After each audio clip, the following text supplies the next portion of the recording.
말씀을 사모하시는 여러분, 주 안에서 평안하셨습니까? 문은석 목사입니다. 저는 이 시간 베드로전서 4장 1절로 2절의 말씀을 통하여 구원 얻은 이후의 삶이라는 제목으로 은혜를 나누겠습니다. 본문은 구원 얻으라는 말씀이 아니라 구원 얻은 이후에 어떠한 삶을 살아야 하느냐에 대한 말씀입니다. 그래서 저는 이 시간 여러분들에게 예수를 믿으러 가지는 않겠습니다. 왜 그렇습니까? 여러분은 이미 예수 그리스도를 자신의 구속주로 믿고 있기 때문입니다. 그래서 예수를 믿었으면 무엇을 해야 하는가에 대한 답을 성경적으로 제시해 드리고자 하는 것입니다. 그러면 구원 얻은 자는 어떤 삶을 살아야 합니까? 첫째, 주님과 같은 마음으로 갑옷을 삼아야 합니다. 그래서 사도 베드로는 육신의 정욕과 또한 불신자들의 비방과 유혹과 싸워 승리하려면 갑옷으로 무장해야 한다고 했습니다. 그는 그런즉 너희도 같은 마음으로 갑옷을 삼으라 하여 그리스도와 같이 승리하기 위해서는 그리스도와 같은 마음으로 무장하라고 했습니다. 예수 그리스도와 같은 마음으로 무장하라는 것은 적극적으로는 육체의 남은 때에 하나님의 뜻을 쫓아 살기 위함이며, 소극적으로는 육신의 정욕을 막아내고 또한 불신자들이 자신들과 같은 삶을 살지 않는다고 비방한다 해도 믿음이 무너지지 않게 하기 위함입니다. 사도 베드로는 베드로전서 4장 11절에서도 그리스도께서 이미 우리를 위하여 단번에 십자가에서 육체의 고난을 받으셨으니 너희도 같은 마음으로 갑옷을 삼으라고 했습니다. 그러면 왜 그리스도와 같은 마음으로 갑옷을 삼아야 합니까? 육체의 고난을 받은 자가 원죄를 그쳐 주셨기 때문입니다. 주님이 우리의 원죄를 사해 주셨다는 말씀이지요. 본문의 같은 마음으로란 텐 아부텐 엔노이안으로 이는 그 같은 마음과 그 같은 생각으로란 뜻으로 그리스도와 같은 마음 또는 그와 같은 생각으로 무장하라는 뜻입니다. 또한 갑옷을 삼으라는 호플리아스대로 이는 방비하다 무장하다라는 동사 호플리오조의 이인 복수 일과 중간태 명령형인 도구, 기구, 무기라는 병기용어로 이는 그리스도와 같은 마음으로 무장하라는 것입니다. 이같이 예수 그리스도로부터 원죄를 그침받은 자는 육체의 남은 때의 정욕을 쫓지 않고 오직 하나님의 뜻을 쫓아 살기 위함과, 또한 불신 이방인들이 이상히 여겨 비방한다 해도 믿음이 흔들리지 않기 위해 그리스도와 같은 마음으로 마음의 갑옷으로 무장해야 하고, 또한 불신 이방인들이 비방해도 심판의 그날을 소망하고 인날 것을 명하고 있는 것입니다. 이러므로 예수 그리스도로부터 원죄를 그침받은 자가 오직 할 일은 마음의 갑옷으로 무장하고 오직 하나님의 뜻을 쫓아 살 일과, 또한 심판의 그날을 소망하며 인내하는 일과, 또한 하지 말아야 할 일은 사람의 정욕을 쫓아 살지 않는 일입니다. 여기 사람의 정욕이란 안드로폰 에피두미아스로 이는 베드로전서 4장 3절의 내용처럼 육신적인 욕망을 쫓아 방탕한 삶을 가리키는데, 정욕을 이라는 단어가 에피두미아스로 이는 지나친 육욕, 물욕, 애욕, 명예욕 등을 가리키는 그러한 단어입니다. 두 번째, 하나님의 뜻을 따라 살아야 합니다. 베드로전서 4장 2절에 나와 있는 말씀입니다. 거기 보게 되면 구원 얻은 이후로는 다시 사람의 정욕을 따르지 않고 하나님의 뜻을 따라 육체의 남은 때를 살게 하려 함이라고 기록되어 있습니다. 사도 베드로는 구원 얻은 이후로는 오직 하나님의 뜻을 쫓아 살라고 했습니다. 하나님의 뜻이란 델레마티 데우 톤으로 이는 하나님의 그 뜻인데, 뜻이라는 델레마티의 이 델레마는 역격 단수로 이는 하나님의 뜻은 하나라는 뜻입니다. 그러므로 구원 얻은 자는 구원 얻은 이후에 하나님의 뜻을 따라 살아야 하는 것이지요. 이것이 하나님께서 예수 그리스도로 하여금 십자가에서 고난을 받으사 우리 죄를 그쳐주신 목적입니다. 그리스도께서 육체의 고난을 받으사 십자가에서 죽어주심으로 말미암아 우리의 원죄를 그쳐주신 목적은 다시는 사람의 정욕을 쫓지 않고 하나님의 뜻을 쫓아 살기 위함이지요. 하나님의 뜻에는 두 가지 의미가 있습니다. 하나는 딜레마입니다. 본문에 나오는 딜레마는 하나님께서 하나님의 백성들에게 이루어달라고 요구하시는 그 기쁘신 뜻을 말합니다. 이 뜻을 이루어드리면 현세에서는 물질의 복을 받을 수 있고 내세 가서는 상급을 받을 수가 있는 것입니다. 그러므로 하나님의 백성은 하나님께서 이루어달라고 하시는 뜻을 이루어드리는 삶을 살아야 되는 것입니다. 하나님은 이 기쁘신 뜻을 이루어달라고 예수 그리스도를 통하여 우리를 구속해 주신 것입니다. 우리 영혼을 살려주신 것이지요. 그래서 이 하나님의 뜻, 딜레마라는 단어가 굉장히 중요한 단어입니다. 두 번째로는 분례가 있습니다. 이 분례는 하나님께서 일방적으로 주권을 가지시고 홀로 이뤄가시는 뜻을 분례라고 말합니다. 그러므로 이 분례 안에는 인간이 들어갈 수도 없고 인간이 간섭할 수도 없고 인간이 요청할 수도 없는 것입니다. 하나님께서 고유한 주권을 가지고 이뤄가시는 뜻입니다. 로마서 9장에 보면 자세히 나와 있는데 로마서 9장은 하나님의 주권장이지요. 세 번째로 육체의 남은 때를 살아야 합니다. 육체의 남은 때를 제세기간이라고 합니다. 여러분, 제세기간이 무엇입니까? 예수 믿고 난 이후에서 천국 가기 직전까지의 기간을 제세기간이라고 말합니다. 육체의 남은 때로 그렇게 기록이 되어 있습니다. 베드로전서 4장 2절에 나와 있는 말씀이지요. 그러므로 이 기간이 육체의 남은 때 제세기간이 많이 남아있다는 것은 우리에게는 크나큰 축복입니다. 하지만 이 기간에 하나님의 뜻을 이루어드리는 삶을 살아야 복인 것입니다. 이러한 대목에서 십자가상의 우편강도는 구원은 얻었지만 구원의 복은 얻었지만 천국에서는 상이 없는 자입니다. 왜 그렇습니까? 그는 신앙 실적이 없기 때문입니다. 따라서 하나님이 여러분에게 제세기간을 많이 남겨두셨을 때 여러분은 그 하나님의 그 기쁘신 뜻대로 행하여 이 땅에서는 복을 받으시고 천국에서 가서는 유업을 면류관을 차지하는 여러분들이 되어야 될 줄로 믿습니다. 그러면 제세기간에 이루어드려야 할 하나님의 뜻은 구체적으로 무엇입니까? 첫째, 하나님을 정확하게 아는 것입니다. 호세아서 6장 6절입니다. 거기에 보면 나는 인애를 원하고 제사를 원하지 아니하며 번제보다 하나님을 정확하게 아는 것을 원하노라 라는 말씀이 기록되어 있습니다. 여기에 인애와 하나님을 아는 것은 하나님께 대한 충성과 헌신뿐만이 아니라 이웃을 향한 진실한 사랑까지도 포함이 됩니다. 만약 사랑과 진실 없이 위선적이고 공허한 제사와 번제를 드린다면 그것은 하나님 앞에 가증스러운 일일 뿐입니다.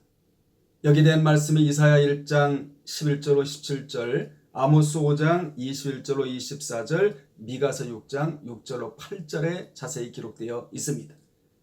하나님과 이웃을 사랑하는 것이야말로 의식적인 제사와 제물보다도 더없이 나은 것입니다.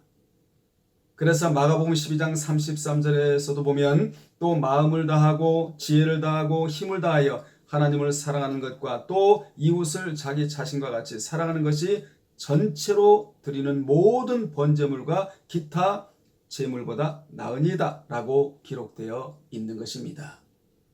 예수님은 바리새인들의 외식적인 경건과 형식주의를 책망하고 긍휼과 자비를 원하신다고 말씀하셨는데 이같이 말씀하신 내용이 마태 9장 13절, 12장 7절에 기록되어 있습니다. 따라서 하나님께 순종하고 이웃을 사랑하는 행위는 곧 하나님을 아는 참된 지식이며 인애인 것입니다. 두 번째, 회개하는 것입니다. 베드로서 3장 9절에 주의 약속은 어떤 이들이 더디다고 생각하는 것 같이 더딘 것이 아니라 오직 주께서는 너희를 대하여 오래 참으사 아무도 멸망하지 아니하고 다 회개하기에 이르시기를 원하신다고 말씀해 주셨습니다. 주의 약속이 더딘 이유는 아무도 멸망치 않고 회개하기를 원하시기 때문이라는 것이지요. 지금은 이방인들이 집중적으로 은혜 받을 때입니다. 그래서 고린도서 6장 2절에 보면 보라 지금은 은혜 받을 만한 때에 보라 지금은 구원의 날이로다. 지금은 집중적으로 이방인들이 구원 얻을 때인데 하나님께서 한 영혼이라도 죽게 돌아오라고 하나님은 지금도 참고 인내하시면서 멸망치 않으시고 회개하기에 이르신다고 성경에 기록되어 있는 것입니다. 그러므로 주의 강림이 더딘 것은 하나님은 오래 참으사 아무도 멸망하지 않고 다 회개하기를 기다리시기 때문이라는 것이지요. 주님의 때가 되면 주님은 속히 오실 것입니다. 여기 아무도 멸망치 않고는 하나님께서 불택자까지 멸망치 않도록 기다리신다는 뜻이 아닙니다. 하나님께서 예정하신 택한 백성들이 하나도 멸망치 않고 모두 구원받도록 기다리고 계신다는 뜻입니다. 세 번째, 거룩해지는 것입니다. 데살로니가전서 4장 3절입니다. 하나님의 뜻은 델레마지요 이것이니 너희의 거룩함이라 곧 음란을 버리랍니다. 하나님의 뜻은 믿는 자가 거룩해지는 것입니다. 성경의 거룩이란 단어가 하기오스입니다. 이 하기오스라는 단어의 의미는 거룩, 성결, 성화, 신에게 바쳐진 자, 봉헌된 자지요. 거룩하게 성숙된 자, 세상과 분리된 사람이란 뜻을 가지고 있습니다. 거룩이 없이는 하나님의 뜻을 저버리는 것입니다. 거룩은 영적 능력입니다. 거룩함은 추구하는 것이며 단단히 붙잡는 경쟁이며 싸움이며 경주인 것입니다. 하나님 앞에 거룩해야 음란한 생활을 하지 않게 되는 것입니다. 이것이 하나님의 뜻이랍니다. 네 번째로 성화 구원하는 것입니다. 빌립보서 2장 12절에 나와 있는 말씀입니다. 사도 바울이 빌립보 교회에게 한 말인데 그러므로 나의 사랑하는 자들아 너희가 나 있을 때뿐 아니라 더욱 지금 나 없을 때에도 항상 복종하여 두렵고 떨림으로 너희 구원을 이루라고 권면하고 있습니다. 바울은 빌립보 교회에게 자신이 함께 있을 때뿐 아니라 지금처럼 떨어져 있을 때에도 항상 순종하여 두렵고 떨림으로 성화 구원을 이루라고 했습니다. 다시 말하면 자기 구원의 완성을 이루기 위한 신앙 정진을 권면하고 있는 것입니다. 신앙도 발전 상태를 보여야 합니다. 오늘 신앙과 내일 신앙이 같아져서는 안 됩니다. 오늘 신앙이 10이라면 내일 신앙은 20이 돼야 됩니다. 신앙도 자라나게 되는 것입니다. 나무가 자라고 식물이 자라듯이 우리의 신앙도 자라나야 될 줄로 믿습니다. 신앙의 정진이 있어야 될 줄로 믿습니다. 바울은 안타까운 심정과 염려하는 마음으로 빌립보 교인들에게 예전처럼 성화 구원을 위해 애쓰고 노력하기를 당부하고 있는 것입니다. 본절을 통하여 볼 때 빌립보 교회는 바울과 함께 있었을 때에는 대체로 바울의 권면에 잘 따랐으나 지금 서로 떨어져 있는 상황 속에서는 신앙생활이 퇴보했음을 알 수 있습니다. 신앙은 퇴보해서도 안 되고 신앙은 냉각돼서도 안 되는 것입니다. 신앙은 내려가서도 안 되는 것입니다. 신앙의 표본이신 예수 그리스도가 자기를 낮추심으로써 지극히 높아진 것처럼 성도들 역시 자아를 부인하고 낮추며 하나님 앞에서 겸손하게 행하면 장차 궁극적인 영광에 이르게 된다는 말씀을 지금 전해주고 있는 것입니다. 그런데 바울은 이러한 근거에서 신앙생활에 있어서 퇴보한 빌립보 교인들을 권면하기에 앞서 먼저 나의 사랑하는 자들아 라는 친근한 호칭을 사용하면서 진심으로 성화 구원을 이루기를 바라고 있는 것입니다. 오늘 이 말씀을 듣는 여러분들, 우리는 인격이 물같은 말씀으로 매일 씻겨져야 합니다. 성화 구원을 이루어가야 되는 것입니다. 예수님의 내적 인격을 닮아가야 되는 것이지요. 이 인격을 담게 하는 중요한 요소가 생명의 말씀입니다. 여기 복종은 휘파쿠오로 듣는 것에서 더 나아가 행하는 것까지 의미하는 동사입니다. 데살로니가후서 1장 8절을 참조하시기 바랍니다. 따라서 너희가 항상 복종하는 것처럼 하라는 것입니다. 바울은 과거에 복종하지 않았던 자들에게 말하는 것이 아니라 과거에도 항상 잘 복종했던 자들에게 권면하고 있는 것입니다. 또한 바울은 지금 복종하라는 명령을 주고 있는 것이 아니라 과거에 그들이 복종했던 사실에 대하여 그들로 하여금 회상케 하고 있는 것입니다. 따라서 본문 전체를 원문대로 직역을 하면 그러므로 나의 사랑하는 자들아 너희가 항상 복종했던 것처럼 내가 있을 때뿐 아니라 더욱 지금 나 없을 때에도 두렵고 떨림으로 너희 구원을 이루라고 강력하게 권면하고 있는 것입니다. 여기 구원은 소테리아인데 중생함으로써 얻는 구원이 아니라 하나님 앞에 받아들여지는 종말론적 구원을 의미합니다. 따라서 예수를 영접하는 순간 믿음으로 얻어지는 칭의가 아니라 성령으로 성결케 되어가는 성화의 단계를 뜻합니다. 빌립보서 3장 12절이나 로마서 14장 19절이나 고린도전서 9장 24절 27절이나 디모데전서 6장 12절을 참조하시기 바랍니다.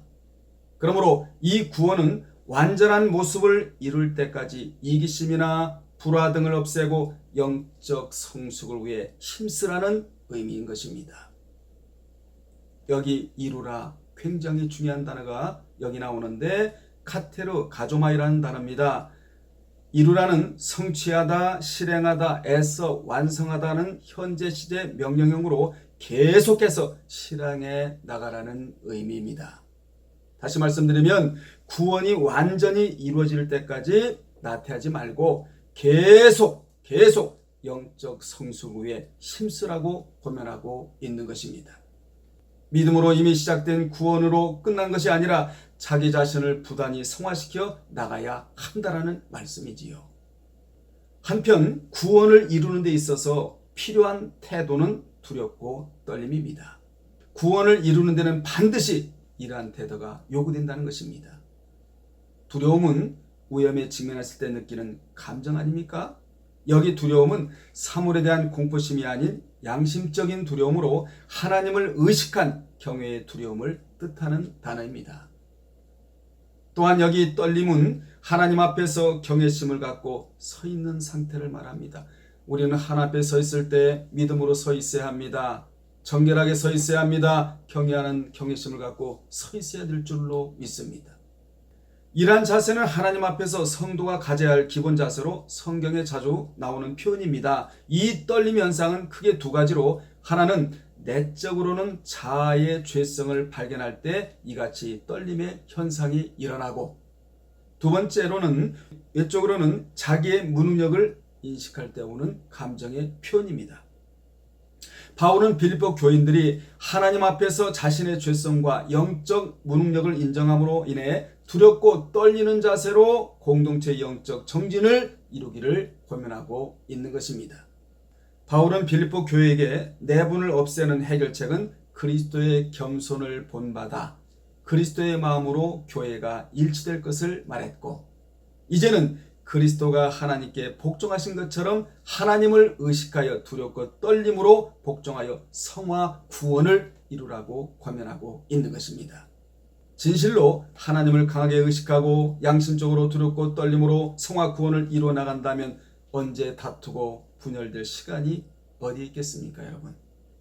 그러므로 믿는 자는 성화 구원을 이루는 데 힘쓰는 사람이 되어야 합니다. 이런 자를 이름하여 신앙이 성숙한 자, 신앙 인격자라고 말하고 있는 것입니다. 인격도 다중 인격이 있고 이중 인격이 있는데 제일 좋은 인격은 신앙 인격입니다. 인격도 격이 있다는 것이지요. 여러분의 신앙 인격이 훨씬 높은 위치까지 올라가시기를 주의 이름으로 축원합니다. 이같이 구원을 이루는 데 필요한 태도는 두렵고 떨림, 여기 하나가 추가가 되는데 그게 뭔지 아십니까? 말씀이라는 요소입니다. 다섯 번째로 선행함으로 고난을 받는 것입니다. 베드로전서 3장 17절에 나와 있는 말씀인데요. 거기에 보게 되면 선을 행함으로 고난받는 것이 하나님의 뜻일진데 델레마지요. 악을 행함으로 고난받는 것보다 나으리라는 말씀이 나옵니다. 본문에 고난받는 것이 하나님의 뜻일진대란 에이델로이 토 델레마 투 데인데 개혁성경의 뜻일진대는 데로이로 이는 원하다의 델로의 3인 단수 현재 능동태 희구법으로 문자적으로는 하나님의 뜻이 그러하시다면 악을 행하고 고난받는 것보다 선을 행함으로 고난받는 것이 나으니라 라는 말씀입니다. 이와 같이 하나님의 뜻이 우리가 선을 행하다가 고난받는 것이라면 악을 행하다가 고난을 받는 것보다 낫다는 것이죠. 우리는 부도덕한 고난을 받아서는 안 됩니다. 부도덕한 비난을 받아서도 안 됩니다. 하나님 앞에 선을 행하면서 하나님께는 영광이고 우리는 하나님께로부터는 은총이고 사람들로부터는 존경을 받고 칭찬받아야 될 자들이라는 사실을 꼭 기억하시기를 바랍니다. 여섯 번째로 범사에 감사하는 것입니다. 데살로니가전서 5장 18절에 기록된 말씀인데 범사에 감사라 이것이 그리스도 예수 안에서 너희를 향하신 하나님의 뜻 요게 델레마입니다. 하나님의 뜻이니라. 감사는 축복과의 관계입니다.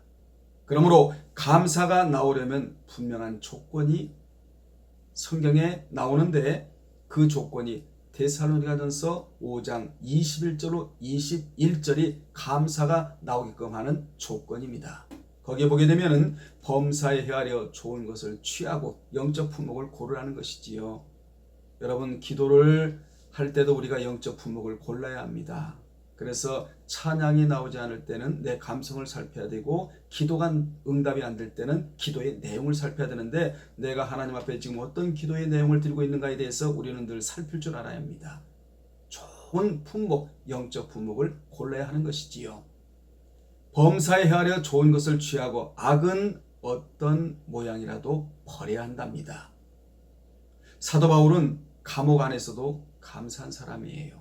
사도행전 16장 25절에 나와 있는 말씀 아닙니까? 그는 육신적으로 보면 착고에 채워져 있었으므로 감사의 조건이 없었지만 그러나 그는 환경 따라 감사한 것이 아니고 믿음 따라 감사했다는 것입니다. 우리가 환경을 보면 감사가 나오지 않을 수 있습니다. 그러나 믿음이 주어진 사람들에게는 입에 감사가 있기 마련입니다. 여러분의 삶에 감사가 있길 바랍니다. 계속적으로 감사하다 보면 감사거리가 내 앞으로 다가오게 되는 것입니다. 마지막으로 원죄사함 얻은 자는 구원 얻은 이후로 구원 얻은 자는 하루에 4가지 감사라고 살아야 하는데 첫째로는 생명을 연장시켜 주셔서 감사합니다. 이 기도를 드리고 살아야 합니다. 두 번째로는 재세 기간에 하나님의 뜻을 이루어 드릴 수 있는 기간을 남겨주셔서 감사합니다. 아침에 일어나시면 하나님이여 저에게 재세기간 하나님의 뜻을 이루어 드릴 수 있는 기간을 오늘 또 연장시켜 주심을 감사합니다. 우리는 이렇게 출발해야 될 줄로 믿습니다. 세 번째로는 건강 지켜주심에 감사드립니다. 이 기도를 하셔야 되고요. 네 번째로는 회개할 수 있는 기회를 주심에 감사드리나이다. 다섯 번째로는 마귀에게 소망의 마음을 뺏기지 않고 다시 할 수 있는 마음을 주심을 감사드립니다. 마귀는 하나님 앞에서 다시 할 수 있다고 하는 자를 붙잡고 늘어지지 못합니다.